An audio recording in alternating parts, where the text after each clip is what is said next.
People, they are the engine that drives the company. Whether you have 1 employee or 50, it's important to know how to manage your people to make your company successful. In this video, we'll tell you about the ins and outs of your operations and HR.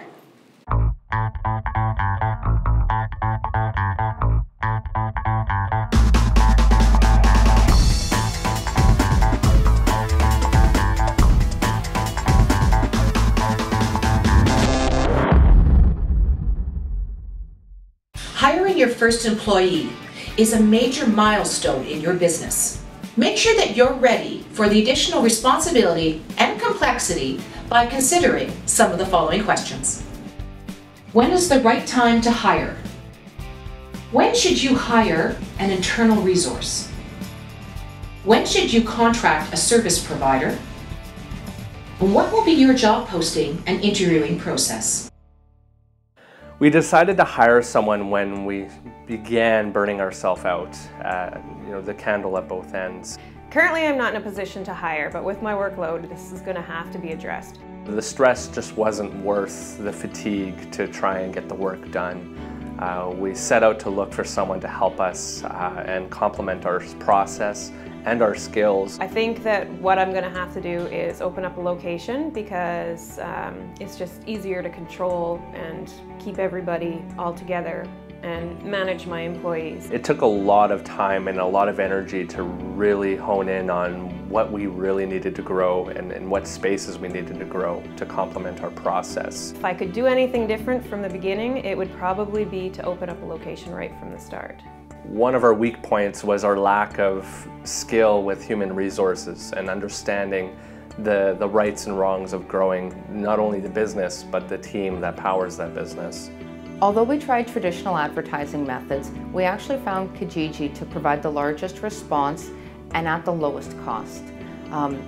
It allowed us to change our ad content as positions became filled, and we also were able to get over 100 applicants in the first weekend. It was a lot of interviews to find the right candidates to join us. It was quite overwhelming hiring our first employees. Just the responsibility of knowing that their livelihood depends on our success. Definitely I could feel the pressure of it. All right, so for those looking to expand their team, what we typically do is we'll hire people in part-time. They're more affordable that way because it can be really hard to bring someone when you don't have a full workload. And B, you get to try them out. You get to see how they work with the rest of your team and also really what they're capable of. Over time, we've developed a process of hiring new applicants where we relate the applicants back to our core values and purpose. And we found that the best applicants are the ones that match our values and our purpose. Let's talk to a hiring expert about some of the tips and tricks you need to be aware of when creating and supporting your team.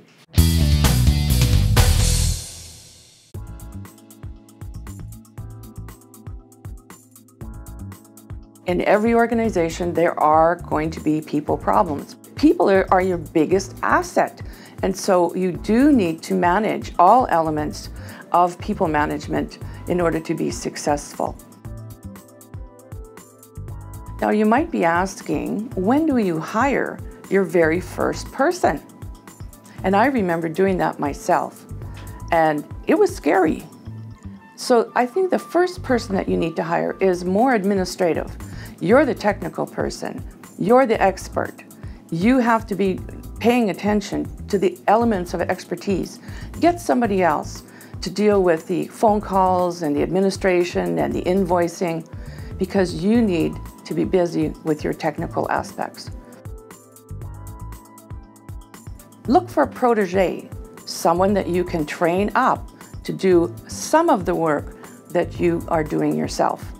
And then at some point, you need to have those salespeople because sales is what makes the world go around. You can't just put an advertisement in the paper and get that solid candidate. You have to plan. You need to know exactly what tasks the individual is doing. And you don't just look at the tasks, you look at what are the skill sets that a candidate needs in order for them to be successful in doing that task. And you also need to look at what is going to motivate an individual to apply. Because you know, there are 8 different motivators that people have. One of them is autonomy and independence, for instance. So if your job allows an individual to be independent, make their own decisions while you're out working, then that's the kind of person that you need to look for. Now you're interviewing. And you have to be very careful as new entrepreneurs because you probably don't know the legislation. There are a whole number of questions you cannot ask that are illegal. For instance, do you have children? Are you married? What's your religion? Is that going to impact my workplace? You cannot ask those questions. You also need to learn to use behavioral interviewing questions. What do I mean by that? A behavioral question is asking a candidate for real experience. So here's the difference. What would you do if a customer was really angry at your boss? Anyone with good communication can make up an answer and it sounds really good. But that's not a good question because you don't know whether the individual can really do this. So you turn around and ask a behavioral question, and that question would say, tell me about a time, a real situation where a customer was very angry with your boss. And what you look for is what is the situation, what did you do, and what was the result. So you know then that your candidate can really do the job. You can look those up on the internet. There's lots of good examples of questions. And the key thing is to be systematic, ask the questions that are legal, and you will find the right candidate. One of the key challenges for new entrepreneurs is payroll. How many times a month do you pay? A lot of people say once a month. Well, excuse me, legislation says you have to pay twice. The second one is overtime. And many times entrepreneurs are very casual about overtime. You're not documenting. You're not giving formal permission. And I've had experience where an individual receptionist logged up 200 hours of overtime because she thought she had permission and she didn't. So be very careful to authorize in writing any kind of overtime. The third thing that you need to pay attention to is the legislation, and particularly as it relates to statutory holidays. I had a situation not long ago where an individual company didn't want to pay their employee for a day before the stat holiday. She took that day off, leave without pay, and then he didn't want to pay her for the statutory holiday. That's against legislation, particularly if that person's been working for you for over 30 days. So pay attention. You can really get hurt. And it doesn't matter whether you're a big company or a small company, the costs and the penalties can be the same. When you're the boss, don't forget that you're not only paying someone's salary, but hopefully you're making a difference in someone's life. Taking care of your employees and making sure they're happy leads to higher productivity and greater loyalty. They will represent your company to the people who want to buy your product or use your service.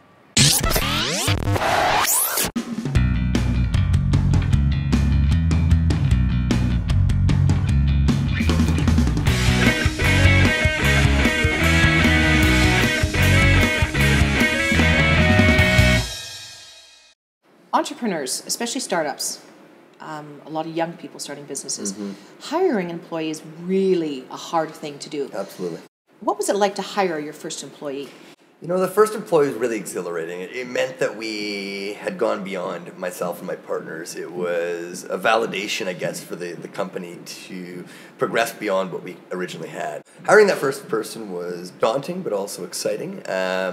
And responsibility. There's now somebody that we were taking care of, so to speak, financially, and taking them onto our team and bringing them aboard. What are some of the things that you look for? So, for example, I was talking to somebody that has a bakery, and they tried to hire someone who is a baker. And then they decided, no, you don't hire a baker, you hire someone that has that passion. For sure. You know what? I couldn't agree more about the word passion. We want to find everybody that really believes in what we're doing here. They share a bit of an entrepreneurial vibe in them. They want to do anything they can to kind of get involved, and that's the kind of people you're after. But you're right. It's the people that make the company. Human capital is invaluable, and we've learned that over the years, and the importance of making sure that you make the right hires, because the cost of making a bad hire can be costly. When did you know when it was time to expand your team? You know what? It was done out of necessity. It got to the point where we were working too much, bursting at the seams. Once it comes to the point where you recognize that it's time to hire new people, developing strategies on how you're finding those new people. And you're right, because you want to find the exact person that fits your brand, your culture, and your team. What words of wisdom would you give around hiring employees? Yeah, you know what? I'd say take your time. I can readily admit that we've made some mistakes rushing hires. And or pushing people into higher roles where they maybe weren't ready yet, out of necessity and due to the fact that we were busy. It would have been actually a little smarter to take our time and develop a little bit more of a plan, because a couple employees haven't worked out over time and we've had to replace them. And that effort going through it twice would have been negated had we taken a little longer time the first time. You'll really get an idea of who they are once you've kind of walked out of that first interview and they've kind of expressed how much they like your company and the brand and whether they could see themselves fitting in. And that enthusiasm is unmatched. And if you can get the right people that do believe in that, their work will evidence it accordingly. So. Insurance is another key topic that you'll need to be mindful of. It takes care of both you and your employees. Depending on your industry, you require different types of insurance. No matter how much you prepare and plan, things can always go wrong. That's when insurance comes in handy. Insurance is very important for a new entrepreneur. It's the stage of business where there's so many risks to your business. Many of those risks are known and some of them are within your control. But some of those risks are not within your control, and those are the risks that we help to mitigate. Those risks are death, disability, and critical illness. Death is a risk because it can leave behind significant amounts of debt and a tax liability to the surviving family or the surviving partners of the business. Business owners are also usually very concerned about critical illness or disability occurring, because when you're an entrepreneur, you are your business. It's your vision and your enthusiasm that really drives the business and drives revenue. If you're unable to be a part of that business because of disability or critical illness, you, your family, and your business will suffer a lot of financial hardship. It's really important for business owners to protect these risks, and it can be done at any stage of the business. It's better to start the process as early as possible. It can be done relatively simply by using insurance products. As much as insurance products can be important, even more important is insurance planning. Having the right insurance professional on your side as a business owner to give you advice on what type of insurance, at what time to do the insurance, and at what stage of business does the insurance process make sense. It's the same way that you would do tax planning with your accountant or legal planning with a lawyer. In terms of the type of insurance products that we would recommend, it's important to understand first that every business and every business owner is unique. There is no cookie cutter solution to the insurance plan that can be done for you or your business. Having said that, there are some recommendations that we would make for a business owner. Typically, most business owners would own some life insurance. It would be corporately owned where that was applicable. They would own some critical illness insurance. There would be disability insurance on the business owner. But the type of insurance, the plan, and the amount would vary depending greatly on what type of business you have and who you are as the owner. At some point, as your business grows, you may also be considering some sort of employee benefits plan. That may involve group benefits, a private health services plan, a group RRSP, or some sort of private pension planning. Your business must include a comprehensive risk management plan. This risk management plan could involve a shareholders agreement, where applicable, tax planning with an accountant, insurance planning with an insurance professional, and a will. The most important thing an entrepreneur can do is assemble a team of professional advisors that can advise you in the areas that I just spoke about so that you can do what you do best, which is go out and run your business. Personal insurance, as was discussed by the expert, is good for the business owner, but it's also important to get insurance for your business. Although it's true, the business insurance can be expensive. It's an expense that every business, regardless of industry or size, must include in their budget. In a moment, I'm going to provide brief descriptions of the types of business insurance you need to consider. Remember to always speak with a professional to decide which plan is appropriate for your business. You, your employees, your equipment or products could be the cause of mistakes that ultimately end up hurting your customers, your staff, or people involved with your business. To protect your business from being sued, you should consider the following types of insurance to limit your liability. General liability. A single accident or claim has the potential to put you out of business. This insurance covers injuries to clients and employees while conducting business on premises or elsewhere. If you are operating your business out of your home, most homeowner policies won't cover injury to your clients visiting your home unless you purchase additional policies. Product liability. If you sell your products, this type of insurance protects your business from liability resulting from the product's non-performance. Manufacturers and vendors of goods are responsible for the products they make and sell. In cases of injury due to defective merchandise, your business may be liable for compensation. Errors and omission insurance. Errors and omissions liability insurance offers coverage beyond the scope of a general liability policy. When you provide services, such as consulting to your clients, you are held to high standards of accountability. For instance, your business may be liable if a client claims financial loss due to an error or omission on your part or that of an employee. Now let's take a brief look at property and contents insurance. Property insurance covers your property and buildings in the event of damage such as fire, water, and vandalism. Contents insurance. This type of insurance protects both your inventory and other assets in the event of loss or damage. All businesses should have some form of property and contents insurance. If you are operating a business out of your home, most homeowner policies have a limit on the amount of content coverage, so look into yours. Finally, don't forget about business interruption insurance. This covers any loss of earnings that you might incur in the event of an interruption, such as a fire. You have to ensure continued cash flow for the duration of a closure. As you can see, insurance is extremely important to the success of a business and should never be overlooked. It is good business practice to ensure that you're putting extra time and money to secure proper insurance policies. It is very important for any business owner to know the sorts of licensing that is required to operate their business. This is especially important for those in the skilled trades. Luckily, there is a great tool called bizpal.ca that can help you. It allows you to search by province and business type for all the applicable licenses and permits you'll need to acquire before opening your doors. For example, looking to open a full-size restaurant? You'll need a permit to serve food, a permit to make renovations or leasehold improvements, an occupancy permit, a business license, and potentially others.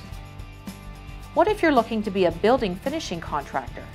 Your certification needs to be in order, permits for electrical and plumbing, your liability insurance, as well as any additional documentation needed for your work. Don't forget that there is provincial and municipal paperwork that needs to be completed. Make sure to do your due diligence before you start your business. There are many resources out there that can help you. You've just heard about the best ways to hire and manage your team, as well as setting up the best insurance for your business. Always speak to professionals and seek legal advice if you have any questions. Okay then, your call to action. Spend some time reflecting on the following. In most cases, you can't do everything alone. There will come a time when you need to find someone that can help you and your business. Think about who that might be and be ready to delegate when that time comes. Once again, we'd like to thank the Manitoba government for supporting the creation of this video series. Be sure to check out our other videos. Until next time, Goodbye.